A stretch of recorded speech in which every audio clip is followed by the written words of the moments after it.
Welcome to another movie plot and enjoy the memories. We open with a father taking his son on a hunting trip in the old Winnebago.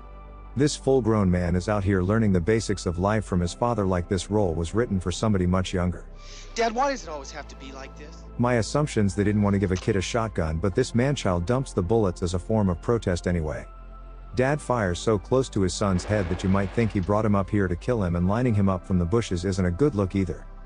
Before he pulls the trigger, an obnoxiously large-headed alien with a toothy grin hurls a carnivorous starfish onto Dad's face. He staggers over to his deadbeat son begging for help like he wasn't just going to take him out. But with his little temper tantrum earlier, Randy is now holding nothing but a useless piece of metal and wood. He's starfished off screen while elsewhere Sandy and Beth are heading to the same location with their boyfriends for the weekend.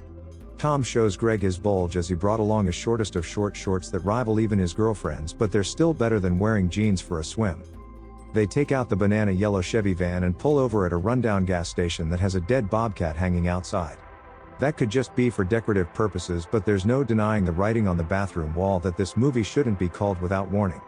A shell-shocked Vietnam vet called Sarge emerges from a stall without flushing and says stupid kids write stupid things. He then walks out without washing his hands while the boys fill up the van for like $12, then all go in to pay together. It's somehow crappier on the inside and is attended by a family of rats living inside a baseball cap. The owner Joe might be a good hunter but a lousy taxidermist, as it looks like he's just removed animal faces and stuck them on walls. Once he hears their plan to visit the lake, Joe warns the kids not to go because he also didn't read the title of the movie. He even uses the specific word warning, while heck, even the alien pancakes make a sound that warns you to move out of the way.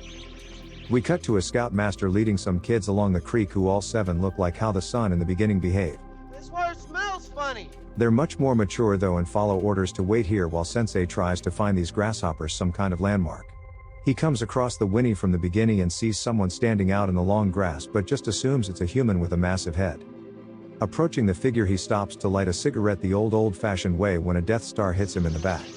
The adult in knee-high socks and shorts dies, but the alien lets the kids run away because Predator rules apply and those tiny trophies would just be embarrassing to show anyone back home. Nearby, our main characters arrive to go for a swim, having not listened to a single word gas station Joe or the literal writing on the wall said. They splash around for a bit much fun before Sandy and Greg decide to go for a walk and try get a radio signal in the middle of nowhere. While getting hunted by a Cad Bane-looking alien called the Death Star Master, Tom and Beth make out on a Star Wars blanket 3 years after A New Hope released. Sandy and Greg return, but their friends are missing, so they decide to have a picnic and eat all the food because you snooze you lose. Once satiated, Greg turns into a tracker all of a sudden and follows what he assumes are his friends' footprints towards a shed at the back of a field. As they approach, Sandy falls into a Burmese tiger trap, but it doesn't have spikes installed, so that's pretty useless now, isn't it? She climbs out, and inside the shed they find the corpses of all the aliens' victims, including an unnecessary topless Beth and fully clothed Tom. Greg and Sandy run back to the van, which presumably takes hours because now it's dark and the alien has returned. It hurls a starfish at the windscreen, which Sandy shrieks is eating through the glass, but that doesn't appear to be the case at all.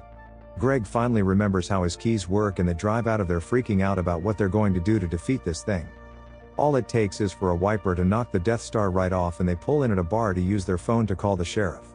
Greg goes inside and leaves Sandy behind in the car because they think it will be safer, as they're not the smartest cookies.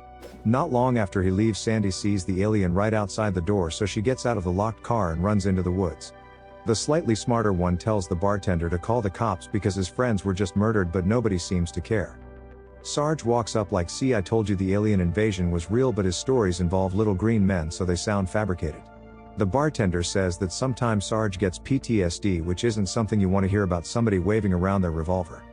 Outside, Sandy comes across Joe hanging out in the woods, and she can walk perfectly fine, but he carries her back to the bar anyway for dramatic effect.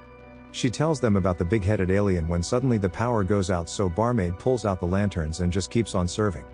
Sarge says that the aliens can transform into humans, so is justified when he shoots the sheriff the moment he walks into the bar.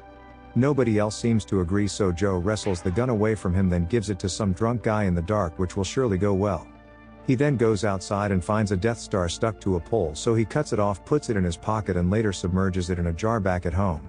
It's never brought up again, and Joe tells the kids to take him to the corpse shack, and it's hard to say no to a man waving a knife around in your face.